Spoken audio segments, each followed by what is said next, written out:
Hello, my name is Leo and welcome to my YouTube channel. If you didn't know, today is the 1-year anniversary of Epic Universe opening to guests, and to celebrate I wanted to combine two things I love, polish and theme parks. Obviously, this is sort of a niche topic, but hopefully there's people out there who will still like the video. I've curated 5 mini collections to represent each land in Epic, all 4 portals plus the central hub. At least there's currently only 5, but I might make an update video. Before we get into the swatches, I'd like to take a moment to disclose that I did get a few of these polishes in return for swatch photos. I have not been asked nor paid to show any of them in this video, but I've gone ahead and labeled everything that was sent to me for previous swatching purposes anyway. I've also labeled any polishes that I've bought from monthly collabs simply for your convenience. With all that out of the way, let's get to swatching. Our first land is Celestial Park, and I would be foolish not to use an Epic Universe themed polish I picked up from PPU. It's specifically based off of the concept art for the park. While the purple in the art isn't as prominent in the park's overall color story like it would seem, there are a good amount of purple flowers and lighting effects in Celestial Park. I've actually worn this polish to the park, which was fun. It's still a little sheer for me in 3 coats, but the shimmer is strong enough that I don't really mind it.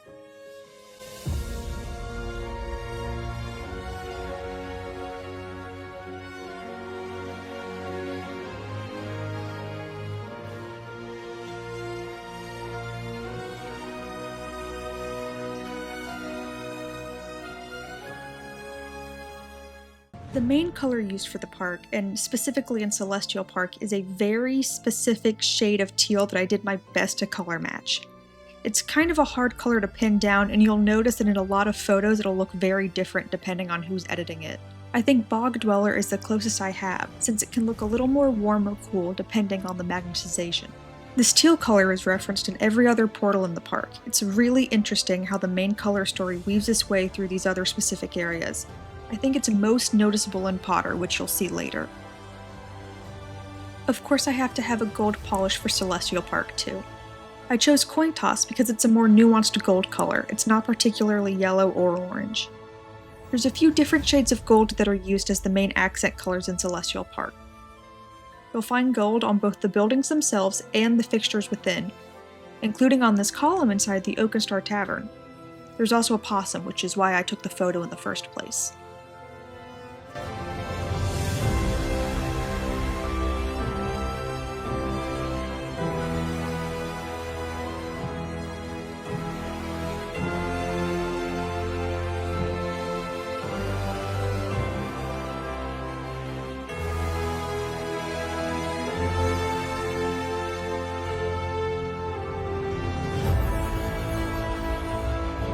Lastly, we have a polish that captures everything at once. It has the blue-green color and the gold, but it also reminds me of the water features in Celestial Park. I also liked the name, because Celestial Park utilizes a lot of glass, especially for the seafood restaurant that looks like an aquarium. And also because one of the best parts of Celestial Park are the gardens throughout. They offer some quiet seating areas that I enjoy. And the flowers smell nice.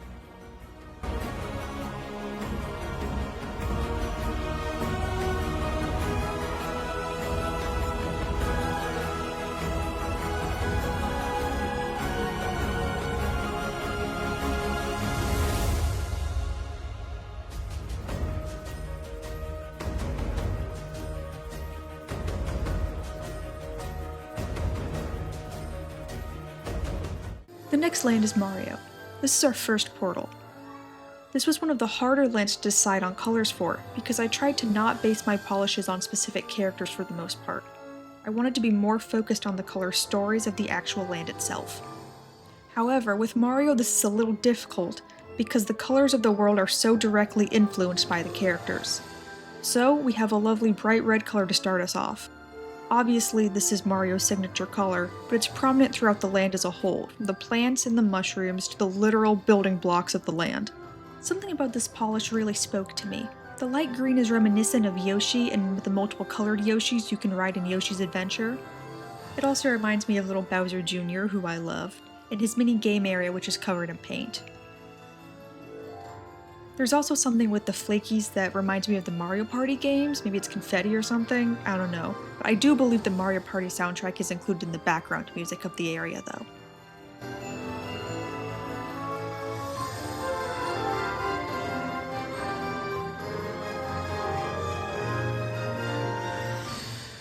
and of course I had to have something for Princess Peach. In my last video I said this polish reminded me of her, so I had to add it here. When you enter through the portal, you go through a pipe and exit through Princess Peach's castle.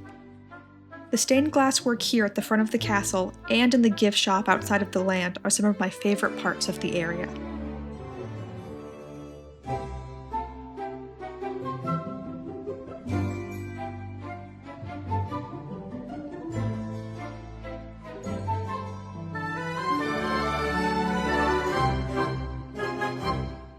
Lastly, we have a gold star topper, which is like, duh. The first thing you see when you approach the portal is a literal gold star. Plus the gold ties into the Golden Temple in the Donkey Kong area, where you can hear Cranky Kong rant about the golden banana for 80 minutes while standing in line for Minecart Madness. He definitely has enough voice lines and they don't feel repetitive at all.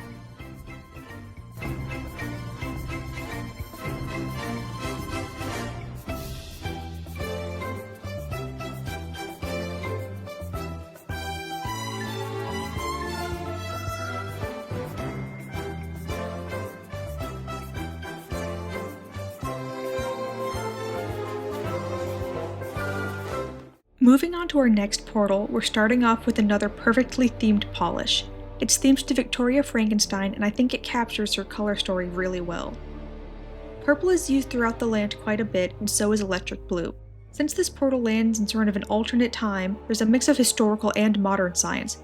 Victoria utilizes quite a bit of electricity, which you can see powering her experiments from both inside and outside the manor. Lots of big glowing cables. Inside of the manor is absolutely gorgeous, and I will be forever mad that they put these incredible murals alongside the stairs, which I will never be able to get close to.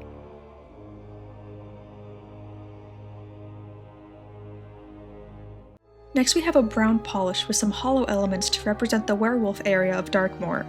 Lots of jewel tones are used here along with plenty of wood. I also photoshopped my dog onto the ride. I don't have a lot to say since I can't actually ride this one. This polish is gorgeous though. It's a surprisingly clear jelly, it's not milky at all.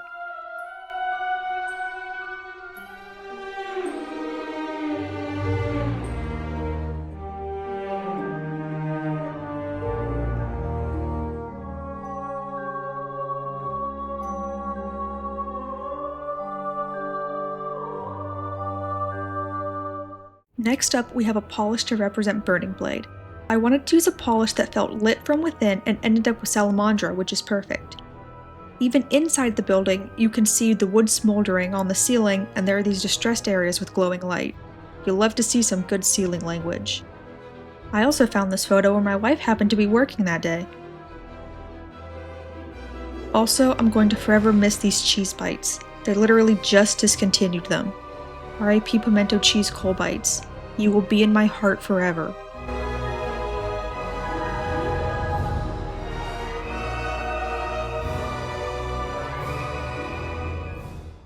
Last polish for this portal is Bloodbag, because of the vampires.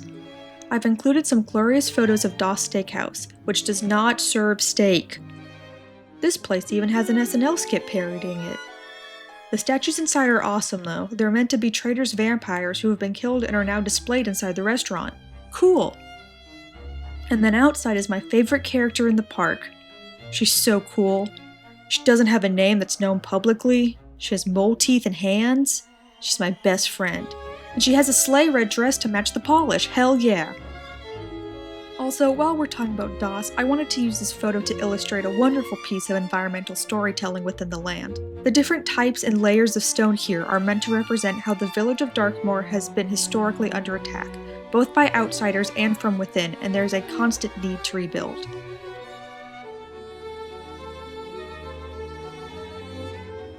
Anyways, moving on to the wizarding world, obligatory fuck J.K. Rowling trans rights forever. The Art Nouveau aesthetic of this portal slaps though, she doesn't get credit for any of that. We're starting off with an off-white solar polish, which reminds me of the light brick and stone buildings you'll see in this very accurate magical depiction of 1920s Paris. Some of my favorite features are the magical creature gargoyles that are all over.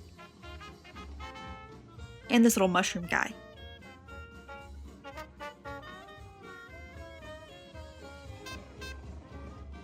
Red is used as an accent color quite a bit in this land. It's the primary color for Le Cirque Arcanu, given that it's an old-timey circus and a classic red tent.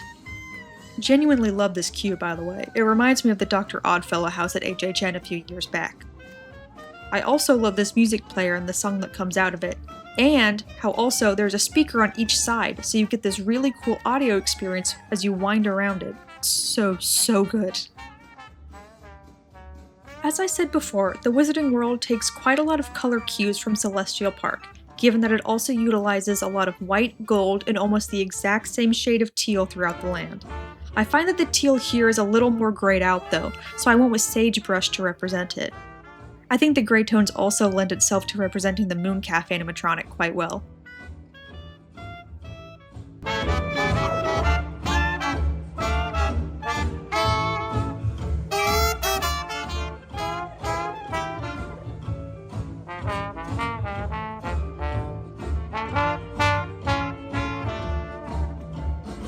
I'm also a huge fan of the ceramic and tile work within this area of the park, especially in the queue for Battle at the Ministry. You go through these gorgeous green tunnels with the flue system. And then the Ministry itself is covered in these incredible dark green gradient tiles. You'll also see those pops of red show up again. I think some tile nail art using this polish would be beautiful and just perfect for this land.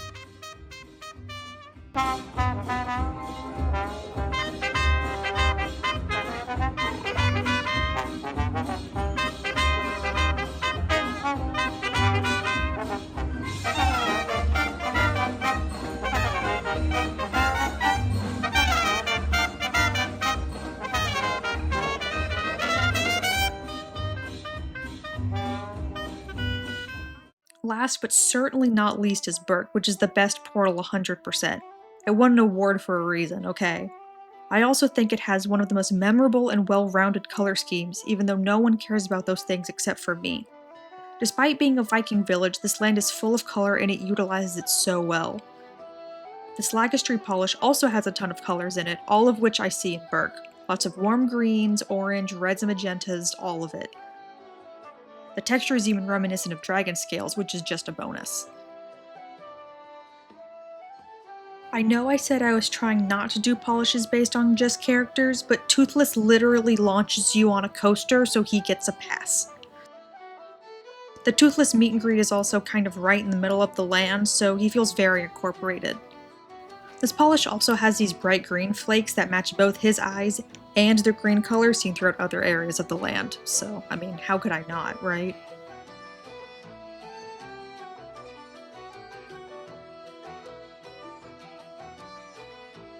Of course, teal is another major color in this land as well. There's plenty of water throughout BERK, since it's a fishing town, and this ocean teal color is used often.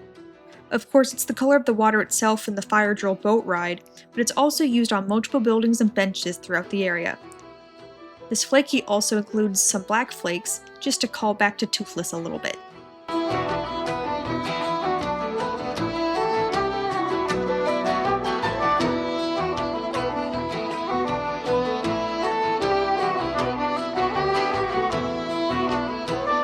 Lastly, we have a yellow hollow polish. I think yellow is actually the de facto branding color for this portal, since on a lot of merchandise it uses yellow as the main color. It's interesting, since red is the primary color used for the movie's marketing, but whatever. I think this is one of the more cohesive collections, and I don't think that's just my doing. I think the color story from BERK is just that good already. It's a perfect land, 10 out of 10.